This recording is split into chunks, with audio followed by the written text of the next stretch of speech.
Assalamualaikum students, welcome to my channel math with Ali. हम जो है मैथ के लेक्चर डिस्कस कर रहे हैं पंजाब बुक बोर्ड के 8 क्लास के मैथ के हवाले से। और इसमें जो हमारा चैप्टर डिस्कस हो रहा है वो है हमारे पास नंबर एंड ऑपरेशंस के हवाले से। और इसमें हमने एक्सरसाइज 1.1 कंप्लीट कर ली थी। उसके बाद हम एक्सरसाइज 1.2 जो है इसके क्वेश्चन नंबर 2 और 3 को आज जो है वो डिस्कस करेंगे।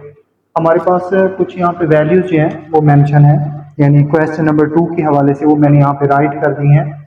ठीक है, इसकी हमने एडिटिव इनवर्स और मल्टीप्लिकेटिव इनवर्स जो है वो बताना है, क्योंकि उसने यही पूछा है कि आइडेंटिफाई करें ऑर्डर प्रॉपर्टी जो इसके अंदर यूज हुई है। अब देखिए यहाँ पे हमारे पास फर्स्ट जो नंबर गिवन है -15, ठीक है, ये फर्स्ट वैल्यू जो है आपके पास वो है 15। तो इसका अगर हम इनवर्स मालूम करें, एडिटिव इनवर्स, तो आपको पता है कि प्लस का एडिटिव इनवर्स होता है माइनस में, अगर माइनस हो तो उसका होता है प्लस में, मतलब वो रिवर्स साइन जो है ना हमने इसके अंदर यूज करना होता है। तो इसका आ जाएगा 15 का -15, और ये आपके पास क्या कहलाएगा, इसका एडिटिव इनवर्स। इसी तरह यहाँ पे आपके पास -27, तो इसका क्या आ जाएगा आपके पास 27, ये इसका एडिटिव इनवर्स आएगा।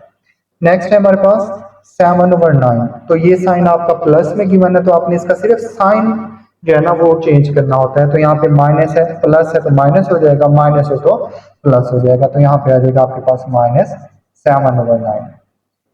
नेक्स्ट पे हमारे पास है -9/16, ठीक है। तो इसका अगर हम एडिटिव इनवर्स बताएं तो ये होगा आपके पास 9/16। नेक्स्ट हमारे पास है -20/23, तो इसका जो एडिटिव इनवर्स है वो होगा 20/23। और हमारे पास जो 1 है, तो 1 का एडिटिव इनवर्स क्या होता है, 1 नहीं होता है, लेकिन यहाँ पे इसका साइन चेंज हो गया -1 में। नेक्स्ट हमारे पास -2/3, इसका हो जाएगा आपके पास 2/3। नेक्स्ट हमारे पास है नंबर 8, इसमें हमारे पास है 7/2, तो इसका आ जाएगा आपके पास -7/2। नेक्स्ट हमारे पास -7 है, तो ये आपका जस्ट 7 हो जाएगा। और लास्ट वैल्यू आपके पास है 12, ठीक है, तो इसका आपके पास क्या आ जाएगा -12। ठीक है, तो ये आपके पास था एडिटिव इनवर्स। अब इसका अगर हम मल्टीप्लिकेटिव इनवर्स बताएं, तो मल्टीप्लिकेटिव इनवर्स एक्चुअली होता क्या है, यानी जो वैल्यू आपके पास जो है वो मल्टीप्लाई हो रही होती है और दूसरी तरफ जाके उसको डिवाइड करवाते हैं, तो उसको कहते हैं मल्टीप्लिकेटिव इनवर्स। वही सेम वैल्यू जो मल्टीप्लाई हो रही होती है वही जाके डिवाइड की हो रही हो, तो उसको कहते हैं मल्टीप्लिकेटिव इनवर्स। और उनको जो है कैंसल आउट करने के बाद हमारे पास जो आंसर आता है वो हमेशा 1 ही आता है मल्टीप्लिकेटिव इनवर्स में। अब यहाँ पे जितने भी नंबर्स आपको गिवन है इनके हमने क्या करने हैं, अगर कोई वैल्यू आपके पास ओवर की फॉर्म में हो, जैसे यहाँ पे आपके पास आ रहा है 7/9, तो ये हो जाएगा 9/7, क्योंकि जो वैल्यू यहाँ पे मल्टीप्लाई हो रही है वो डिवाइड हो जाएगी और जो डिवाइड हो रही है वो मल्टीप्लाई हो जाएगी। यही हमने इसके अंदर पढ़ा है, इसका बेसिक रूल मल्टीप्लिकेटिव इनवर्स का, कि जो वैल्यू मल्टीप्लाई हो रही है वो डिवाइड होती है और जो डिवाइड हो रही है वो मल्टीप्लाई होती है। तो यहाँ पे देखिए हमारे पास है फर्स्ट वैल्यू 15, तो इसका जो मल्टीप्लिकेटिव इनवर्स है ना वो आपके पास ओवर के फॉर्म में आएगा, यानी 1/15, तो इसके बट्टे में चला जाना है मल्टीप्लिकेटिव इनवर्स में।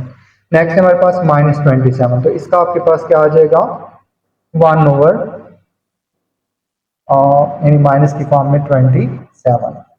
और नेक्स्ट हमारे पास 7/9, तो इसका हो जाएगा आपके पास 9/7। उसके बाद है हमारे पास -9/16, तो ये हो जाएगा आपके पास 16/9। उसके बाद है हमारे पास -20/23, तो ये हो जाएगा आपके पास 23/20। 1 का जो है मल्टीप्लिकेटिव इनवर्स वो 1 ही होता है, क्योंकि 1 को 1 पे डिवाइड करें तो आंसर फिर भी 1 ही आता है, यानी 1 मल्टीप्लाई 1/1 कैंसिल आउट होकर फिर भी 1 आ जाएगा, तो इसलिए इसका क्या आएगा 1।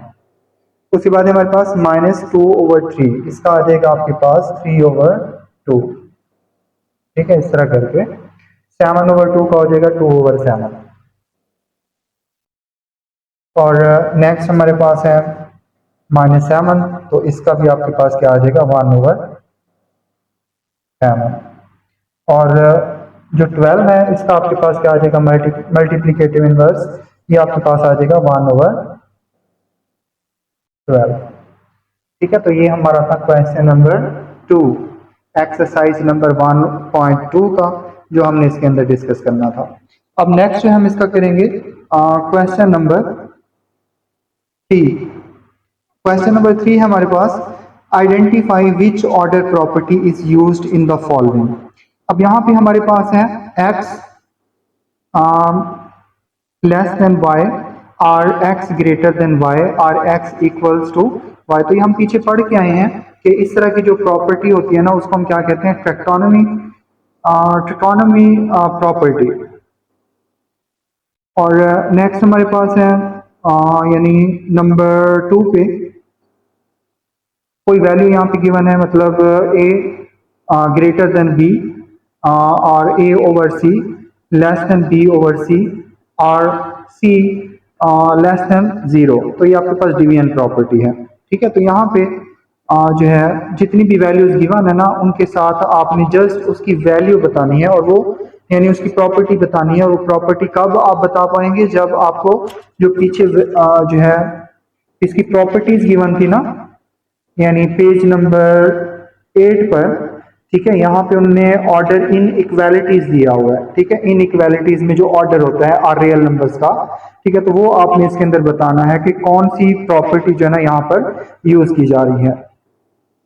तो यहाँ से भी आप इसकी जो है वो हेल्प ले सकते हैं। अदरवाइज जो है ये सब जो है ना इनकी प्रॉपर्टीज यहाँ पर आपने बतानी है। जैसे अब यहाँ पे दिया हुआ है आपको नंबर 3 पे, नंबर 3 आपको गिवन है कि ए ग्रेटर देन बी और ए माइनस सी ग्रेटर देन बी माइनस सी। तो ये कौन सी है, सब्ट्रैक्टिव है आपके पास, ठीक है, प्रॉपर्टी, सब्ट्रैक्शन प्रॉपर्टी है। उसके बाद नेक्स्ट ये आपके पास नंबर 4, ये आपके पास है मल्टीप्लिकेशन प्रॉपर्टी। नंबर 5 पे आपके पास है ट्रांजिटिव प्रॉपर्टी। और नेक्स्ट होगा आपके पास नंबर 6 जो है ये मल्टीप्लिकेटिव प्रॉपर्टी होगी। और 7 पे आपके पास सब्ट्रैक्शन प्रॉपर्टी है। और नंबर आपके पास है 8, यहाँ पे आपके पास डिवीजन प्रॉपर्टी है, ठीक है। तो आप यहाँ पे इनको देखकर जो प्रॉपर्टीज पहले याद करनी है और उसके बाद आपने इसको सॉल्व करना है। तो ऑब्जेक्टिव के लिहाज से क्वेश्चन थे, यहाँ पे जस्ट आपने इसकी क्या करनी है, प्रॉपर्टी बतानी है। मैं उम्मीद करता हूँ आपको जो है इसकी वीडियो भी समझ आई होगी और ये लेक्चर आपको जो है पसंद आया होगा। अगर आपको वीडियो अच्छी लगी हो तो उसको लाइक और शेयर करना ना भूलें। Thank you so much.